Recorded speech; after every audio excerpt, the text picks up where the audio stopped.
ছেলেরা, তোমরা যারা নামাজ পড়ো না, তোমার মতো ঘাটতেরা, গাউরা, বেয়াদব, গাদ্দার, অসভ্য আল্লাহর জমিনের কোন সৃষ্টি, কোন জন্তু জানোয়ার এত বড় বেয়াদব হয়, কোন কুকুর বিড়াল এত বড় গাদ্দার না, কোন কুত্তা এত গাদ্দার হয় না। বেটা বেনামাজি তুই যত বড় গাদ্দার, বেটা কপাল নয় না আল্লাহর সামনে যে তোকে সব দিয়েছে। এইমাত্র বললেন বেলায়েত ভাই, পৃথিবীর যে যেদিকে বলে কেউ একে প্রিয়, ওকে প্রিয়, ওকে বড়, একে বড় মনে, প্রতিনিয়ত মুয়াজ্জিন বারবার বলে না না দুনিয়াবাসী আল্লাহু আকবার, আল্লাহ বড়। সেই বড় মালিকের সামনে যার মাথা নয় না, আর তার ঘাট ছাই একটা বাড়ি দিলে কি, একটা বাড়ি দিলে আসার দিয়ে তারে শক্ত একটা লাঠি দিয়ে তার ঘাটটা মধ্যে একটা বাড়ি দেওয়া হচ্ছে যে তুই তো বড় খাটতে না, এবং দিবে মনে রাখো। হ্যাঁ, খুব বেশি দিন না ভাইয়া, খুব বেশি দিন। ফেরেশতা কবরে একটা আসার দিব, প্রথম আসারেই তুমি শেষ। কবরের মাটি তোমারে এমন ভাবে একটা চাপ দিবে, হাদিসে আছে নাফরমানের কবরে এমন চাপ দিবে, এক চাপে আল্লাহ রাসূল সাল্লাল্লাহু আলাইহি সাল্লাম বলছেন এ পাশের হাড্ডি এ পাশে চলে আসবে, এ পাশের হাড্ডি এ পাশে একদম গুড়া করে فتختلف أضلاعه।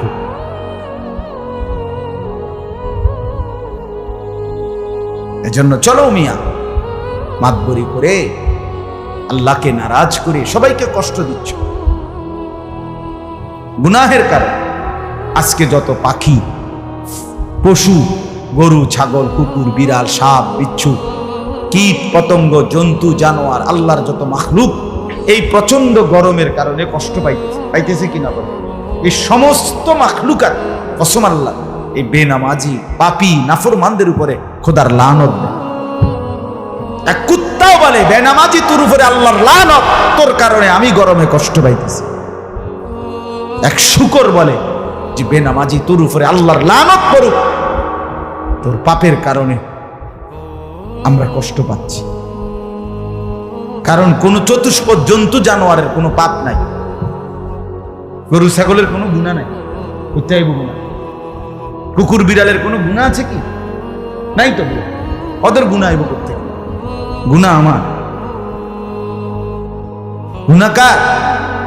আমার গুনাহ, আমার গুনাহ।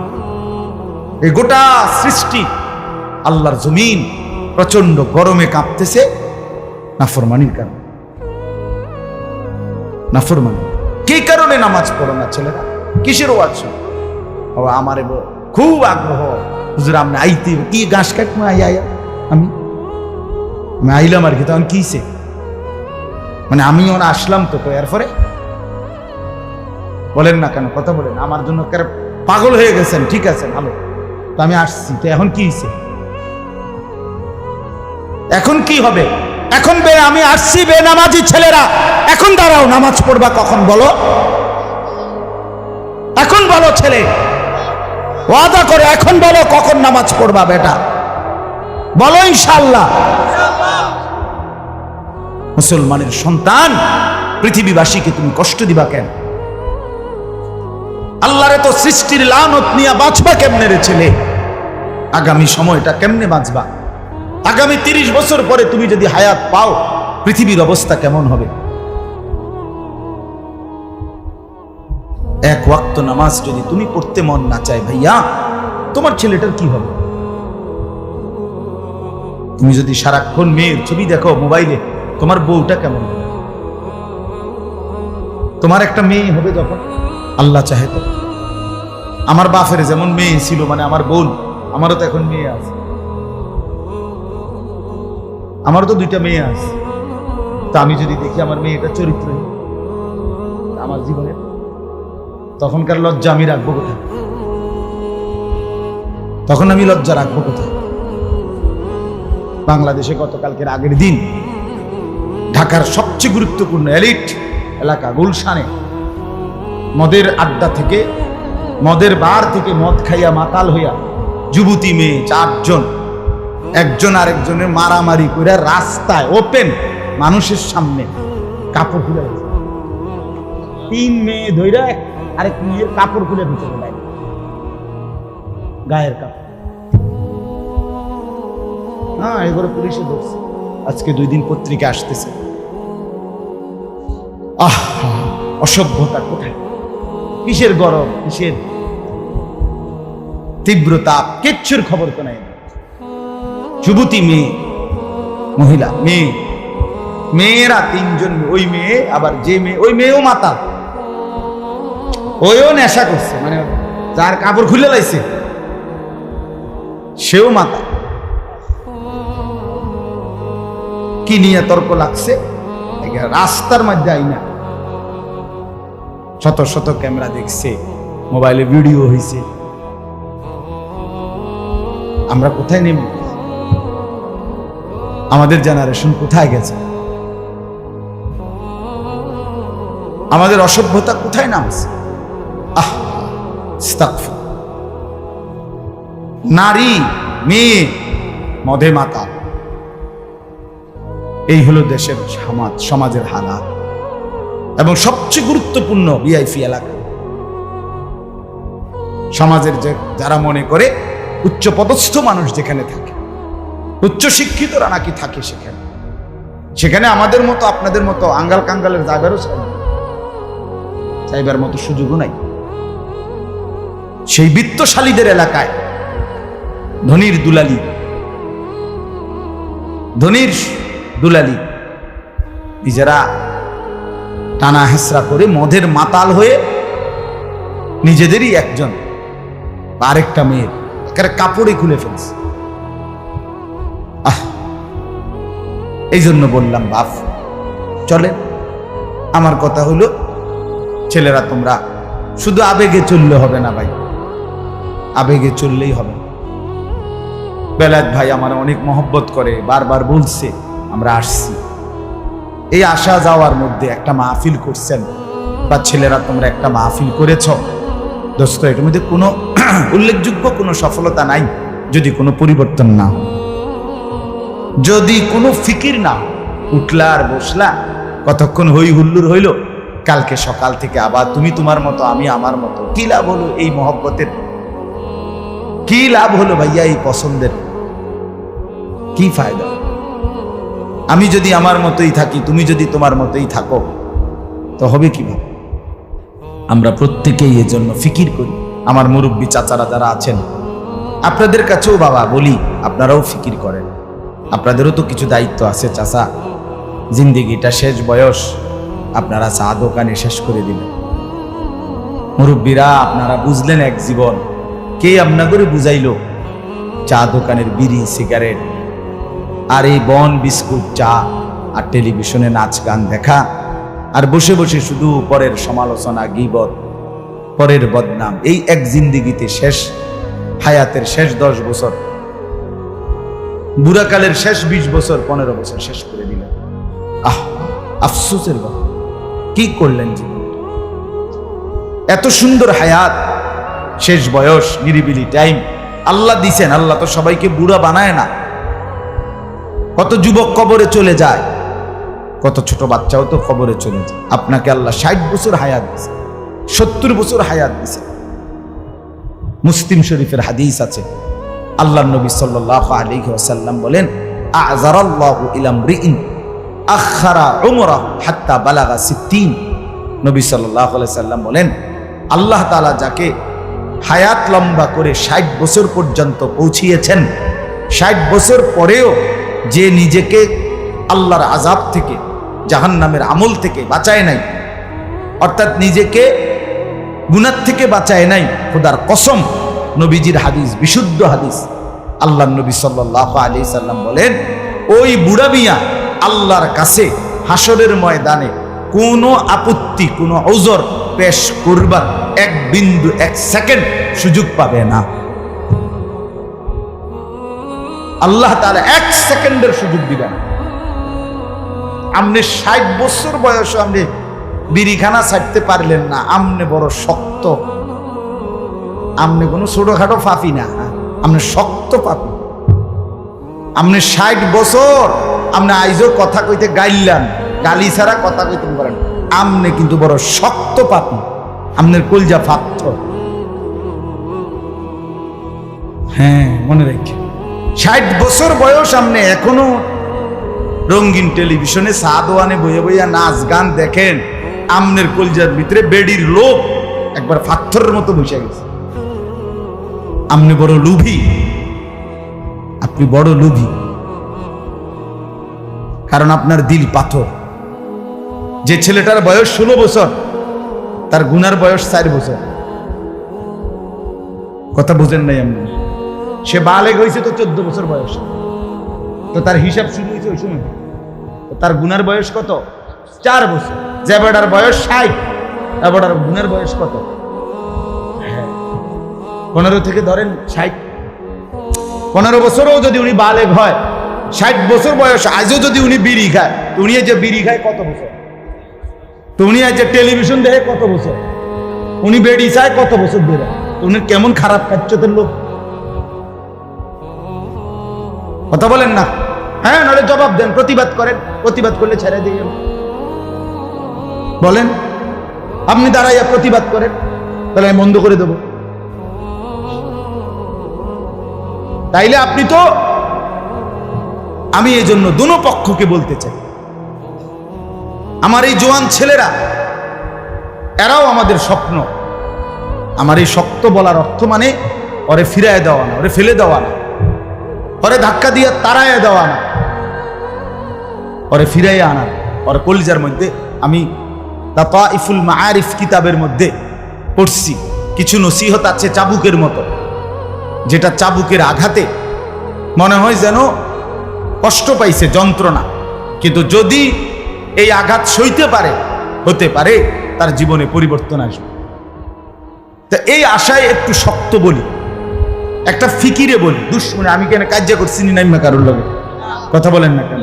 কোনো ছেলে পেলের সাথে আমার ঝগড়া আছে কোনো এখানে যে হুজুরে না, কাজ্জার জন্য, ঝগড়ার জন্য বলি না।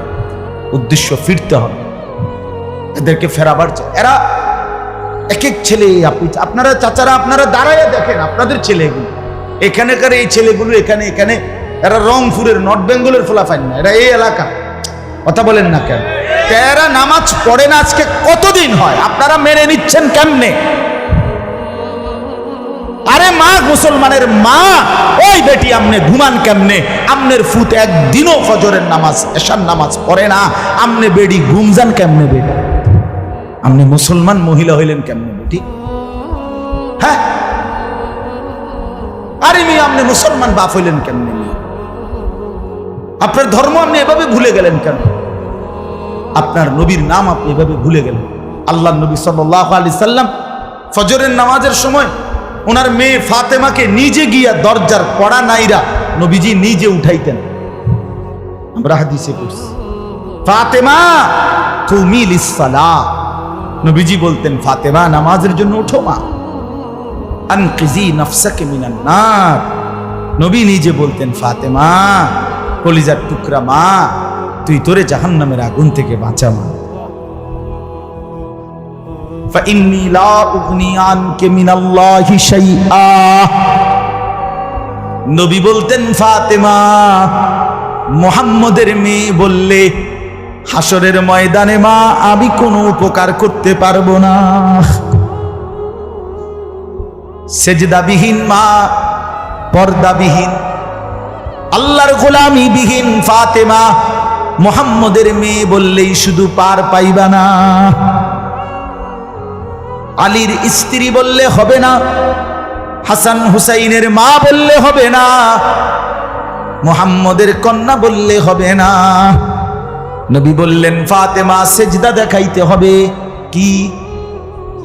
তোমার পর্দা দেখাইতে হবে, তোমার আমল নামা তোমাকেই বুঝাই দিতে হবে।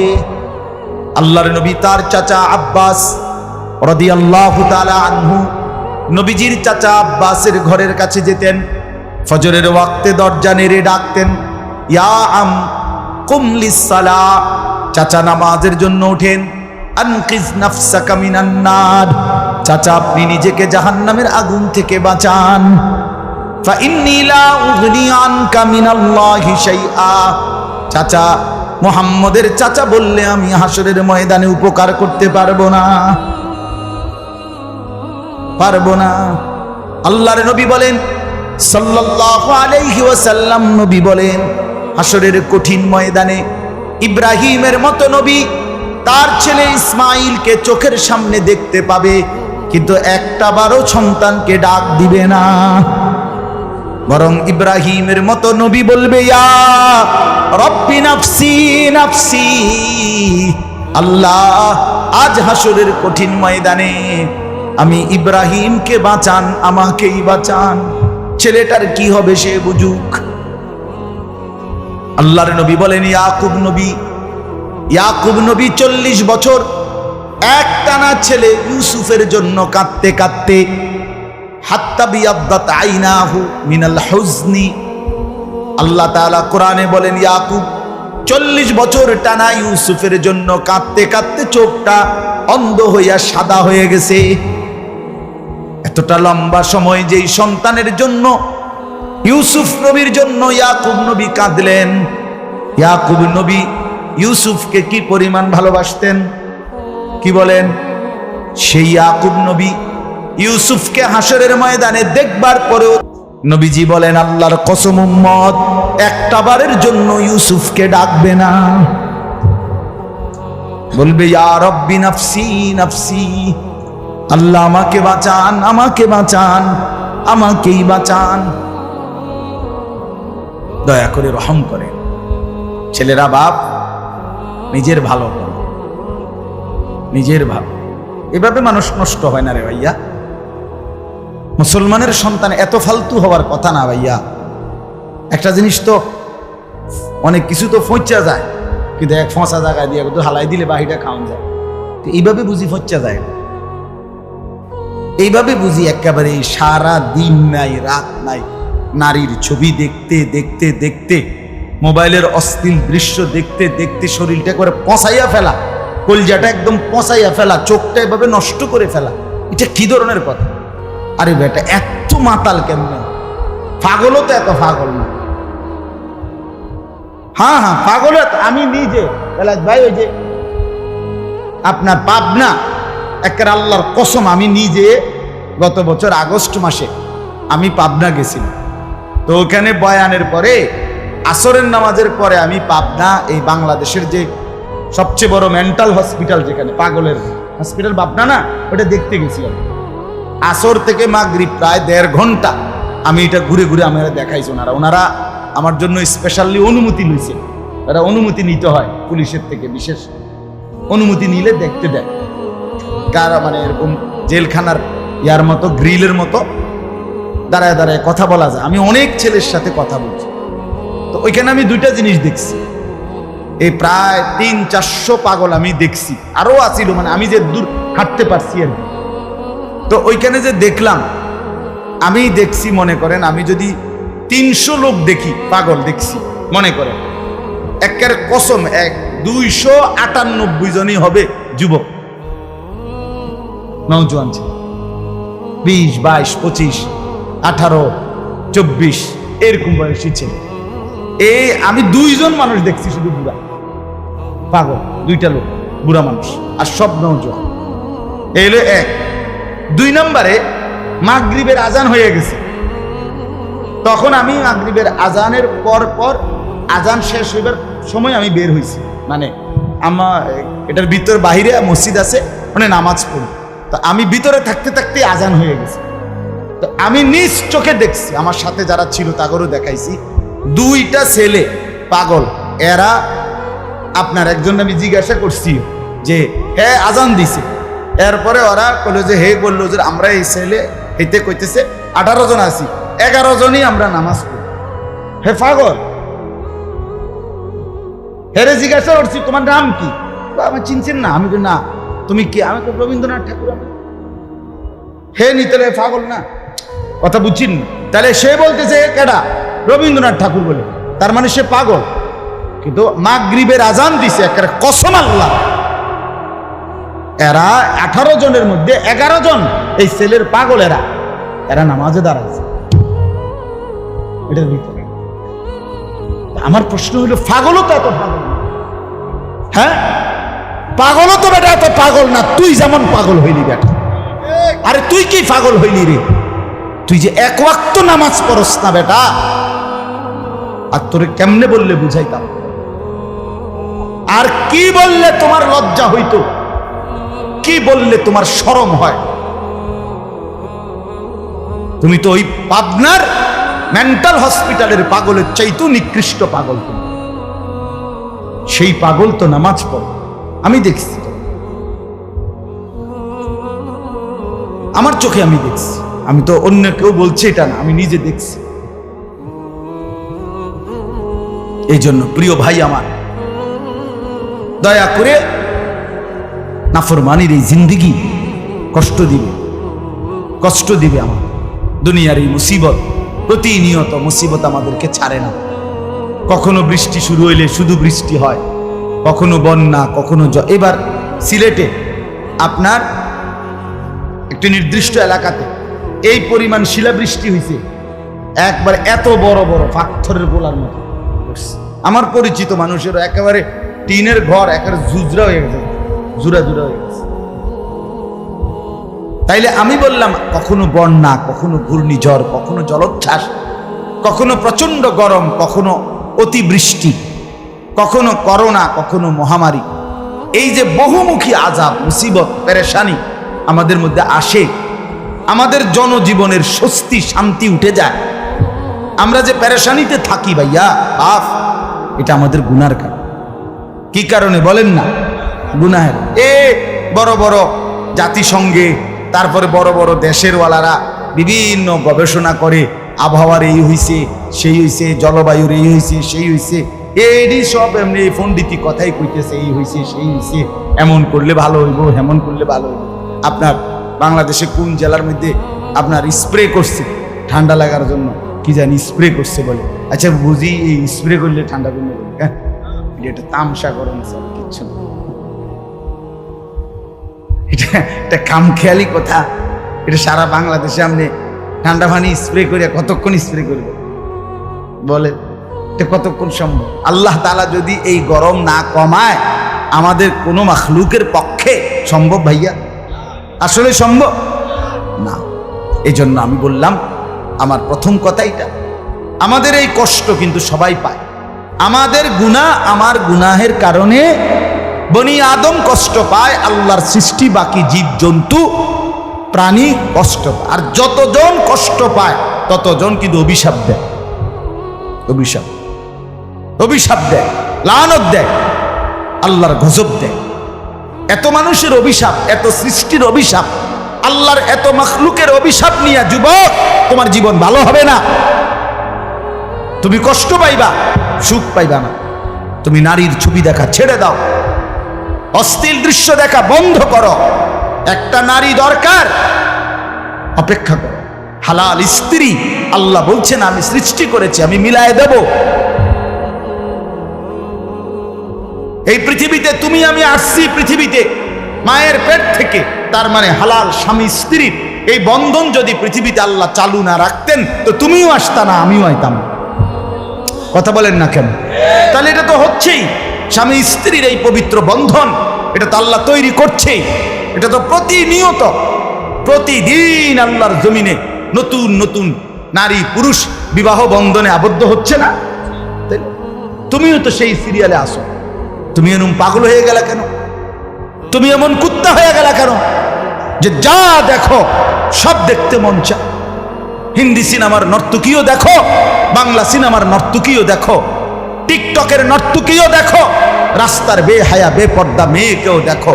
এত নারী দেখে, এত অশ্লীল দৃশ্য দেখে তুমি একা পুরুষ, একা যুবক নিজেকে সামলাইবা কেমনে? এক সময় চরিত্র শেষ হয়, শরীরের শক্তি শেষ হয়, যৌবনের ক্ষমতা শেষ হয়, আখিরাতটাও বরবাদ হয়, আর শরীরটাও নষ্ট হইয়া হারবালেও আর ধরে না। তখন আর হারবালেও শুধু কামা। হ্যাঁ আমরা জানি, আমরা জানেন করতে আমরা জানি, তোমার তে বালা জানি, কারণ আমাদের সাথে অসংখ্য যুবক মহব্বত করে দোয়ার জন্য, বিভিন্ন পেরেশানির জন্য তাদের অবস্থা জানায়, বলে, কাগজে লিখে বলে, কেউ মুখে বলে, মোবাইলে বলে, দোয়া চায়। এক এক ছেলে পেলের হালাত শুনি তো আমরা, শরীরের কি অবস্থা, যৌবনের কি অবস্থা, জিন্দিগিটা নষ্ট করে কি করছে এখন, এখন ভ্যা ভ্যা করে কাঁদে। এজন্য দয়া করে আমরা যদি গুনাহ না কমাই আমাদের মুসিবত যাবে না। এই রোদ, এই তাপমাত্রা আবার কমবে তো আবার নতুন আযাব আসবে, আসবে কিনা বলেন না? আবার আসবে, আরেকটা আসবে। আল্লাহ তাআলা ঘুরে ঘুরে আমাদেরকে বারবার মুসিবত দিয়ে ফেরাতে চাচ্ছে। কোরআনে আছে, আল্লাহ বলে, বান্দা লিউযীকাহুম বা'দাল্লাযী আমিলু লাআল্লাহুম ইয়ারজিউন, আমি আল্লাহ তাআলা তোমাদেরকে বিভিন্ন সময়ে আযাব দিয়ে, কিছুটা আযাব দিয়ে তোমাদেরকে আযাবের শাস্তির স্বাদ মজা দেখাইয়া আমি চাই লাআল্লাহুম ইয়ারজিউন, আমার বান্দারা যেন সবাই আমার দিকে ফিরে আসে। লাআল্লাহুম ইয়ারজিউন, আমার বান্দা যেন আমার দিকে ফিরে আসে। ওয়ালানুযীকান্নাহুম মিনাল আযাবিল আদনা দুনাল আযাবিল আকবার লাআল্লাহুম ইয়ারজিউন। আল্লাহ বলে, জাহান্নামের কঠিন আযাব দেওয়ার আগে দুনিয়ার মধ্যে আমি সামান্য আযাব ভোগ করাই। কেন বান্দা? যেন তোমরা আমি আল্লাহর দিকে ফিরে আসো। লাঠি দেখাইলে বাচ্চা খাইতে শুরু করে, লাঠি দেখাইলে বাচ্চা ভয় পেয়ে চুপ করে ফেলে, অর্থাৎ বাচ্চাকে লাঠি দেখাইয়া তাকে ফিরাইতে চায়। রব্বুল আলামিন ছোট্ট ছোট্ট আযাব দিয়ে, মুসিবত দিয়ে, কখনো অতিবৃষ্টি, কখনো অনাবৃষ্টি, কখনো ঝড়, কখনো জলোচ্ছ্বাস, কখনো বন্যা, কখনো ভূমিকম্প ইত্যাদি মুসিবত দিয়ে দিয়ে আল্লাহ চায় আমার বান্দা আমার দিকে ফিরে আসুক। কিন্তু বান্দা তো বোঝে না। আল্লাহ বলেন, কুল নারু জাহান্নামা আশাদ্দু হাররা লাউ কানু ইয়াফকাহুন। আল্লাহ বলে, বন্ধু বলে দেন, দুনিয়ার আগুন, দুনিয়ার রৌদ্রের তাপ, এটা যদি এমন গরম মনে হয় তাইলে শুনে নাও বান্দা, জাহান্নামের আগুনের গরম তার চাইতে বেশি তীব্র, অনেক বেশি গরম। লাউ কানু ইয়াফকাহুন। আল্লাহ বলে, হায় আমার বান্দা যদি আমার এই কথাটা বুঝতো। মায়া করে বলছে, আল্লাহ বলছেন, লাউ কানু ইয়াফকাহুন। আহা বান্দা, যদি তুমি আমার কথাটা বুঝতা।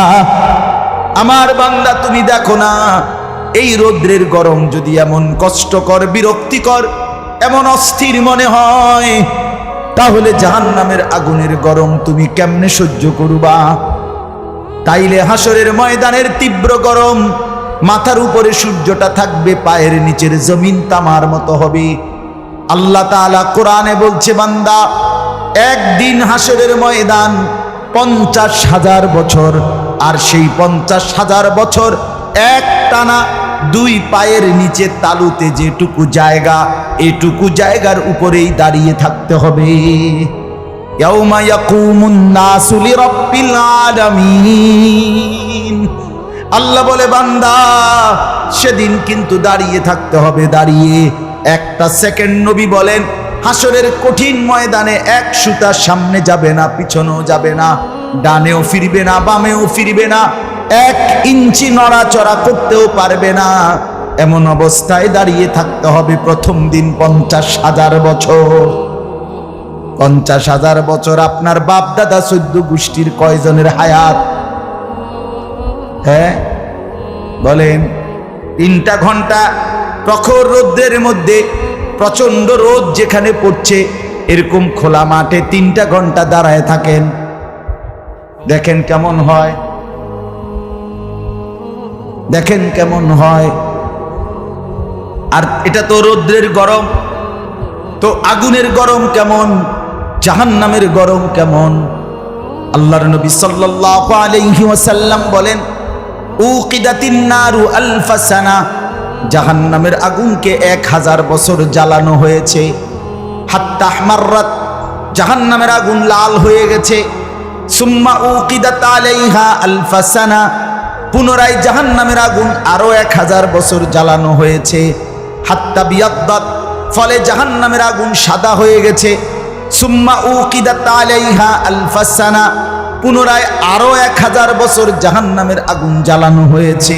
হাত্তা সুওয়াদ্দাত, নবীজি বলেন জাহান্নামের আগুন 3000 বছর জ্বলতে জ্বলতে একদম অমাবস্যার অন্ধকারের মতো কালো হয়ে গেছে। 3000 বছরের। আল্লাহ কোরআনে বলে বন্ধু, নারুল্লাহিল মুকাদা আল্লাতী তাত্তালিউ আলাল আফইদা। বন্ধু আমার, আল্লাহ বলে বান্দা, দুনিয়ার যদি কারো গায়ে আগুন লাগে তাইলে একদিকে লাগলে যদি সেটা নিভানো যায় তাইলে কিন্তু বাকিটা বাইচা যায়, ঠিক কিনা বলেন? এই সাইড পুড়ে গেছে, বাকিটা তো বেঁচে গেছে। কিন্তু রব্বে কারীম কোরআনে বলেন বান্দা, জাহান্নামের আগুন আমি রব্বুল আলামিন নিজে জ্বালাবো।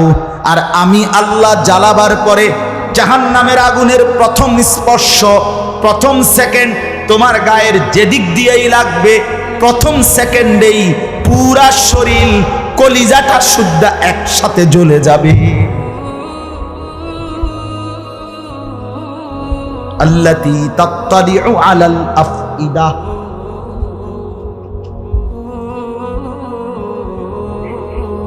হ্যাঁ, বুঝছো না ভাইয়া? প্রথম ছাপ লাগলেই পুরা শরীর একসাথে এবং ভেতরের কলিজা শুদ্ধা জ্বলে যায়।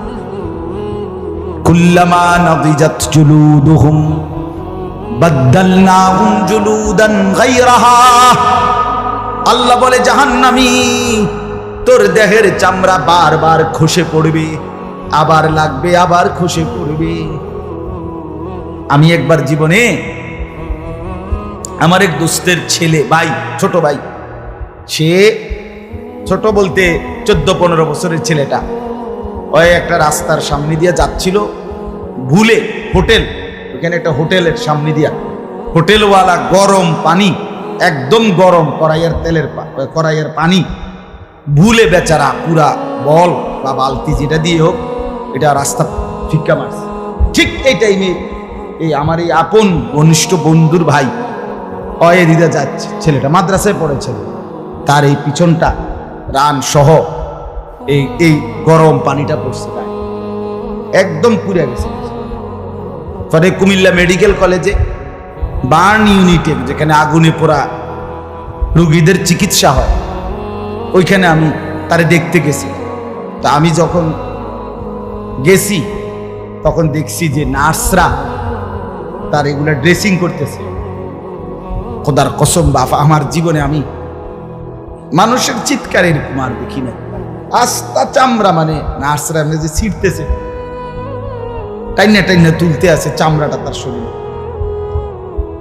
যে ড্রেসিং করতেছে, এগুলো মধ্যে কি কি মলম টলম কি কি দিতেছে, এই এমনি হাত দিয়ে মনে হয় যেন চামড়া বাঁচতেছে, মুরগির চামড়া, মুরগির চামড়া বাঁচতেছে।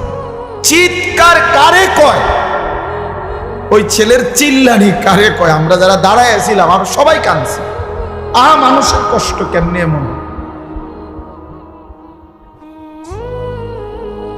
আল্লাহ কোরআনে বলছে বান্দা, এভাবে সেকেন্ড সেকেন্ড জাহান্নামের আগুনে চামড়া খসে যাবে, আবার লাগবে। অতএব বাপ, মৃত্যুকে তো তুমি আড়াল করতে পারো, যত মাতবুরি করো ভাইয়া। আজ হয়তো বাবা তোমার ভয় পাইলা না, মারে ভয় পাও না, কেউরে মনে করো, কিচ্ছু মনে করো না, কিন্তু মৃত্যুকে কেমনে আড়াল করো? আল্লাহর আযাব থেকে কেমনে বাঁচবা ভাইয়া? কেমনে কেমনে? তালফাহু ওয়ুজুহাহুমুন নার ওয়া হুম ফিহা কালিহুন। আল্লাহ তাআলা বলছে জাহান্নামী, তোমার চেহারাটাকে দুনিয়ার কড়াইয়ের মধ্যে, তেলের মধ্যে, গরম তেলে যেভাবে মাছ এই পিঠ ওই পিঠ করে চাপ দিয়া দিয়া ভাজি করে, তালফাহু ওয়ুজুহাহুম, জাহান্নামের আগুনের মধ্যে জাহান্নামের গাল চেহারা এইভাবে চাপ দিয়ে দিয়ে আগুনে পোড়ানো। ওয়া হুম ফিহা কালিহুন, আর তখন জাহান্নামের চেহারা বিভৎস মলিন হয়েছে। এজন্য আমি আমার কথা শেষ, রাত হইছে, আর লম্বা করতে চাই না। ফেরাইবার চেষ্টা আসলে খুব বেশি পণ্ডিতি, অনেক বেশি জ্ঞানের বহর জাহির করা, এটা উদ্দেশ্য না ভাই। আমরারও কষ্ট হয়, সেই সকালে ঘুম থেকে উঠলে এই শুরু হয় দফাদফি, দৌড়াদৌড়ি, হুড়াহুড়ি, সারাটা দিন রাতের 3টা 4টা পর্যন্ত এই এক অস্থিরতার জিন্দিগি নিয়েই দৌড়াই আমি। ফিকির একটাই, আমারও ফিকির একটাই, আল্লাহর বান্দারা যেন ফিরে আসে। মালিক চায় এটাই, আমার কথা বলো, আমার কথা শোনাও আমার বান্দাদেরকে, বিনিময়ে আমার বান্দারা যেন আমাকেই ভয় পায়, আমার কাছে ফিরে আসে।